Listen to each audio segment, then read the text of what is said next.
Hi friends, welcome to our channel Kalam times achievers. நம்ம இந்த வீடியோவில் என்ன பார்க்க போகிறோம் அப்படின்னா 7th தமிழில் இயல் 2 ஓகேங்களா. அதாவது 7th தேர்ட் டேர்மில் இயல் 2 இருக்கக்கூடிய உண்மை ஒளி அப்படின்றதுல நம்ம என்னென்ன பாயிண்ட் ஆஃப் வியூவில் எக்ஸாம் பாயிண்ட் ஆஃப் வியூவில் பார்க்கணுமோ அதை மட்டும் பார்த்துட்டு நம்ம வந்து என்ன பண்ணிடலாம் அப்படின்னா இந்த வீடியோவை என் பண்ணிடலாம். ஓகேங்களா. ஓகே பாருங்கள், உண்மை ஒளி அப்படின்னு சொல்லிட்டு என்ன பண்ணியிருப்பாங்க உங்களுக்கு கொடுத்துருப்பாங்க. இதில் வந்து என்ன கொடுத்துருக்காங்க அப்படின்றது நுழைவு முன் மட்டும் பார்க்கலாம். எக்ஸ்ட்ரா வந்து வெறும் கதைகள் மாதிரி கொடுத்துருப்பாங்க. ஓகேங்களா. இந்த கதைகளை வந்து நம்மளுக்கு என்ன பண்ண தேவையில்லை, எக்ஸாம் பாயிண்ட் ஆஃப் வியூவில் தேவையில்லை. ஸோ வந்து இதையும் நூல்வழியை மட்டும் பார்த்துட்டு நம்ம இந்த வீடியோவை என் பண்ணிடலாம். ஓகேங்களா. பாருங்கள், நுழைவு முன். உலக மக்கள் அனைவரையும் உடன் பிறந்தவராக கருதுவதை உயர்ந்த மனித பண்பு. அப்பண்பை பெறுவதே சிறந்த அறிவாகும். அத்தகைய அறிவுடைய சான்றோர்கள் துன்பப்படும் மக்களுக்கு தம்மால் இயன்ற உதவியை செய்வார்கள். அவ்வாறு உதவும் போது தமக்கு இழப்பு ஏற்படினும் அதை பற்றி கவலைப்பட மாட்டார்கள். இக்கருத்துக்களை விளக்கும் ஜென் கதை ஒன்றை பார்ப்போம். அப்போ இதுலேருந்து நமக்கு என்ன தெரியுது அப்படின்னா, நம்ம பார்க்க போகிறது ஒரு ஜென் கதை அப்படின்றது தெரியுது. அதை மட்டும் நம்ம நோட் பண்ணால் போதும். ஓகேங்களா. ஓகே, எக்ஸ்ட்ரா இருக்கக்கூடிய இந்த எதுவுமே வந்து என்ன தேவையில்லை, நமக்கு எக்ஸாம் பாயிண்ட் ஆஃப் வியூவில் தேவையில்லை. நம்ம வந்து டேரெக்டாக நூல்வெளிக்கு போயிடலாம். நூல்வெளி பாருங்கள். ஜென் என்னும் ஜப்பானிய மொழி சொல்லுக்கு தியானம் செய் என்பது பொருள். அதாவது தியானம் செய் அப்படின்றத அவங்க என்ன சொல்லுவாங்க, ஜென் அப்படின்னு சொல்லி சொல்லுவாங்க. எந்த மொழி சொல்? ஜப்பான் மொழி சொல். ஓகேங்களா. சரி, ஸோ இது வந்து ஜா அப்படின்னு தான் வருது. ஸோ வந்து இதை கொலைப்படன்ற அவசியம் இல்லை. ஸோ வந்து என்ன பண்ணலாம், ஈஸியாக ஞாபகம் வச்சுக்கலாம். ஜென்ஸ் வந்து தியானம் பண்ணுவாங்க மோஸ்ட்லி அப்படின்ற மாதிரி ஞாபகம் வச்சுக்கோங்க. ஓகேங்களா, அவ்வளோதான். அப்போ ஜென் அப்படின்னு வந்தாலே தியானம் செய் அப்படின்றது வந்துடும். புத்த மதத்தை சார்ந்த துறவியரில் ஒரு பிரிவினரே ஜென் சிந்தனையாளர்கள் அப்படின்னு சொல்லி கொடுத்துருப்பாங்க. அதாவது வந்து ஜென் சிந்தனையாளர் யார்கிட்ட வந்தவங்க அப்படின்னா புத்த மதத்துலேருந்து வந்த துறவிகள் தான் யார், இந்த ஜென் துறவிகள். ஓகேங்களா. ஸோ வந்து புத்த மதம் அப்படின்றது இந்த இடத்துல வந்து என்ன பண்ணியிருக்காங்க, நமக்கு மென்ஷன் பண்ணியிருக்காங்க. ஓகே, புத்த மதத்துலேருந்து வந்தவங்க தான் இந்த ஜென் பிரிவினர்கள். இவங்க வந்து பெரும்பாலும் இப்போதைக்கு வந்து எங்கே இருந்து வாழ்ந்து வந்தாங்க அப்படின்னா சீனாலையும் வந்து ஜப்பான்லேயும் தான் என்ன பண்ணியிருக்காங்க, இந்த ஜென் பிரிவினர்கள் வந்து அதிகமாக வாழ்ந்துருக்காங்க. முக்கியமாக வந்து ஜப்பான் அப்படின்னு சொல்லலாம். அங்கேருந்து பரவுனது தான் வந்து எங்கே அப்படின்னா சீனாக்கு இவங்களுக்குலாம் வந்து என்ன பண்ணியிருக்காங்க, பரவியிருக்காங்க.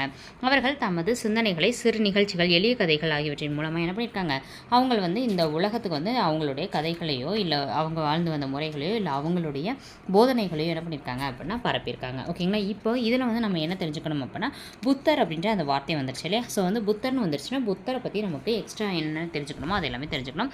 அதை வந்து நான் என்ன பண்ண போகிறேன் அப்படின்னா இப்போதைக்கு ஒரு நோட்ஸ் மாதிரி உங்களுக்கு சொல்கிறேன். ஸோ வந்து இந்த லெசனில் இங்கே கீழே எழுதி வச்சுக்கோங்க. சோசியல் படிக்கும்போது இது உங்களுக்கு டஃபாக தெரியாமல் ரொம்ப ஈஸியாக தெரியும். ஓகேங்களா. புத்த மதம் அப்படின்றதோடைய பத்தம் பார்த்தோம் அப்படின்னா புத்த மதத்தை தோற்றுவிச்சவர் கௌதம புத்தர் அப்படின்னு சொல்லி சொல்லுவோம். அவருடைய உண்மையான பெயர்னு பார்த்தோம் அப்படின்னா சித்தார்த்தர். ஓகேங்களா.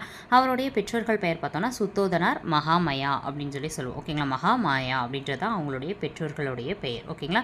கௌதம புத்தருடைய பெற்றோர் பெயர் அதுதான். இவர் வந்து கபிலவஸ்து, நேபாளம், லும்பினி அப்படின்ற இடத்துல தான் பிறந்திருக்கார். ஓகேங்களா.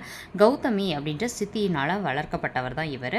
இவருடைய மனைவி பெயர் பார்த்தோம்னா யசோதரா. ஓகேங்களா. இவருக்கு ஒரு மகனும் இருக்கிறார். அவர் பெயர் பார்த்தோம் அப்படின்னா ரகுலன் அப்படின்றவர். ஓகேங்களா. 29வது வயதில் இவர் வந்து துறவரம் வந்திருக்கார். ஓகேங்களா. 29வது வயதில்.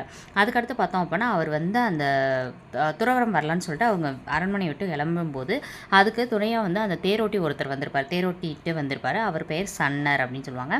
அந்த தேரில் வந்து குதிரையோட பேர் பார்த்தோம் அப்படின்னா காந்தகா. இதெல்லாம் வந்து நமக்கு இம்பார்ட்டன்ட் பாயிண்ட்ஸ், அதனால தான் வந்து நான் சொல்லிட்டு இருக்கேன். ஓகேங்களா. அடுத்து பார்த்தோம் அப்படின்னா எதுவுமே வேண்டாம் அப்படின்னு சொல்லிட்டு அவர் வந்து விட்டுட்டு வெளியே வர்றாரு. அந்த நிலைக்கு பேர் என்ன, மகாபகிஷ்கரணா அப்படின்னு சொல்லுவாங்க. மகாபகிஷ்கரணா அப்படின்னா என்ன அர்த்தம் அப்படின்னா எனக்கு எதுவும் வேண்டாம் அப்படின்ற நிலையை தான் வந்து என்ன சொல்லுவாங்க, மகாபகிஷ்கரணா அப்படின்னு சொல்லுவாங்க. அடுத்து 35வது வயதில் அவருக்கு வந்து போதிகையா அப்படின்ற இடத்துல ஒரு ஞானம் வந்து கிடைக்குது. நிர்வாண நிலை அப்படின்னு சொல்லி சொல்லுவாங்க. அதாவது ஞான நிலை அப்படின்னு சொல்லி சொல்லுவாங்க. அதை ஓகேங்களா. 29வது வயதில் வராங்க. 35வது வயதில் அவருக்கு ஞானம் கிடைக்குது. அவருடைய முதல் உரையை வந்து அவர் எங்கே நடத்துறாரு அப்படின்னா வாரணாசி, அதாவது காசின்னு அறியப்படக்கூடிய வாரணாசியில் நிகழ்த்துகிறாரு. 80வது வயதில் குஷி நகர் அப்படின்ற இடத்துல இறக்குறார். ஓகேங்களா. பிறப்பு வந்து லும்பினி நகரில். ஓகேங்களா. இறப்பு வந்து குஷி நகரில் அவர் இறக்குறார். ஓகேங்களா. அந்த இறப்பு நிலையை மகாபரி நிர்வாணா அப்படின்னு சொல்லி சொல்லுவாங்க. ஓகேங்களா. அதாவது அவர் எதுவும் வேணாம், அது வந்து பகிஷ்கரணான்னு சொல்லுவாங்க. மகாபகிஷ்கரணா, இது வந்து மகாபரி நிர்வாணான்னு சொல்லுவாங்க. ஓகேங்களா. இவருடைய ஸ்தூலாஸ் அப்படின்றது வந்து புத்தரோட அஸ்தியை வந்து ஸ்தூலாஸ் அப்படின்னு சொல்லி சொல்கிறாங்க. ஓகேங்களா. அதை வந்து பாதுகாத்துட்டு வராங்கன்ற மாதிரி வந்து என்ன பண்ணியிருக்காங்க, ஒரு எக்ஸ்ட்ரா நியூஸஸும் வந்து கொடுத்துருக்காங்க. இவர் வந்து எண்வழி மார்க்கத்தை பின்பற்றியவர். ஓகேங்களா. அதிலே 2 பிரிவுகள் இருக்குது. நம்ம வந்து அந்த 2 பிரிவுகள்லாம் வந்து போகிறோம் அப்படின்னா ஹீனயானம், மகாயானம். ஹீனயானம் என்ன பண்ணுவாங்க அப்படின்னா அவங்களோட புத்தர் வந்து சொன்ன கொள்கைகளை வச்சு ஃபாலோ பண்ணுறவங்க. மகாயானம் வந்து புத்தரையே ஒரு கடவுளாக வச்சு சிலையை வச்சு வழிபடுறவங்க அவங்க. ஓகேங்களா. இது வந்து என்ன அப்படின்னா எக்ஸாம்பிளுக்கு. ஓகேங்களா. அடுத்து பார்த்தோம் அப்படின்னா இவங்களுடைய இதில் வந்து புனித நூல்களை திரிப்பீடகம்னு சொல்லுவாங்க. வினய பீடகம், சுத்த பீடகம், அபிதம பீடகம் அப்படின்னு சொல்லுவாங்க. இவங்க வந்து மொத்தம் 3 புத்த சமய மாநாடுகள் நடத்தியிருப்பாங்க. ஓகேங்களா. அதில் 4 புத்த சமய மாநாடுகள் வந்து நடத்தியிருப்பாங்க. அதில் முதல் புத்த சமயம் வந்து ராஜகிரகத்தில் நடத்தியிருப்பாங்க. 2வது வைஷாலி, 3வது பாடலிபுத்திரம், 4வது காஷ்மீர். இந்த மாதிரி 4 இடத்துல நடத்தியிருப்பாங்க. முதலதுக்கு தலைமை தங்கினவர் அஜாத சத்ரு, செகண்டதுக்கு வந்து கால அசோகர்னு சொல்லுவாங்க, 3வதுக்கு அசோகர், 4வதுக்கு வந்து கனிஷ்கர் வந்து தலைமை தாங்கியிருப்பாங்க. கனிஷ்கர் தாங்கினதும் அசோகரும் ரொம்ப வந்து இம்பார்ட்டன்ட். ஓகேங்களா.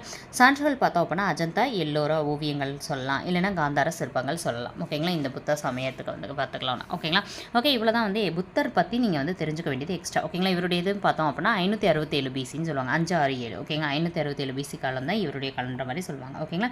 இவ்வளோ தான் வந்து இதில் எக்ஸ்ட்ரா இருக்காது. ஓகேங்களா. அது இல்லாமல் இந்த மகாயானம் மாதிரி வந்து வஜ்ரயானம், இடி மின்னல் அப்படின்ற மாதிரி வந்து தாய்லாண்டில் வந்து ஏற்கனவே கொஞ்சம் லேட்டாக வந்து ஸ்டார்ட் பண்ணியிருப்பாங்க. ஓகேங்களா. அது வந்து ஜஸ்ட் எக்ஸ்ட்ரா தெரிஞ்சுக்கிட்டால் போதும்.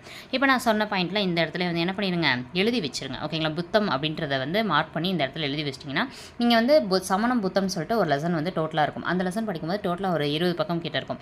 அப்போ வந்து இங்கே புத்தர் வந்து இங்கே படிச்சிங்கன்னா அந்த லெசன் படிக்கும்போது உங்களுக்கு அவ்வளோ டஃபாக தெரியும். சமணம் மட்டும் படிச்சுட்டு டக்குன்னு வந்து என்ன பண்ணிடலாம், மூவ் பண்ணிடலாம். டஃபாக தெரியாது. ஓகேங்களா. ஓகே, இந்த வீடியோ கண்டிப்பாக உங்களுக்கு யூஸ்ஃபுல்லாக இருந்திருக்கும்னு நினைக்கிறேன். ஓகேங்களா. ஓகே, இந்த வீடியோவில் கீழே வந்து நீங்கள் என்ன பண்ணுங்கள் அப்படின்னா, நான் இப்போ கேட்கக்கூடிய கொஷினுக்கு வந்து என்ன பண்ணுங்கள், ஆன்சர் வந்து கீழே கமெண்ட் பாக்ஸில் கமெண்ட் பண்ணுங்கள். ஓகேங்களா.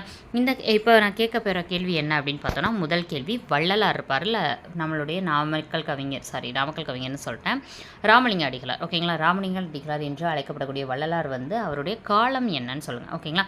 2வது கேள்வி, ஒரு பைசா தமிழன் அப்படின்றது எந்த ஆண்டு வந்து நடத்தி வந்தார். ஓகேங்களா. யார் நடத்தி வந்தாங்க, எந்த ஆண்டு நடத்தி வந்தாங்க அப்படின்றத சொல்லுங்கள். ஓகேங்களா. அடுத்தது 3வது கேள்வி என்ன அப்படின்னு சொல்லி பார்த்தோம் அப்படின்னா, காஞ்சி அப்படின்னு சொல்லிட்டு ஒரு இதழ் நடத்திட்டு வந்தாங்க, அவங்க யார் அப்படின்னு சொல்லிட்டு என்ன பண்ணுங்கள், கீழே கமெண்ட் பாக்ஸில் கமெண்ட் பண்ணுங்கள். இந்த 3க்குரிய ஆன்சர் என்னன்றதை கீழே கமெண்ட் பாக்ஸில் கமெண்ட் பண்ணிட்டு உங்களோட ஃபீட்பேக்கையும் கீழே கமெண்ட் பாக்ஸில் கமெண்ட் பண்ணுங்கள். தேங்க்ஸ் ஃபார் வாட்சிங்.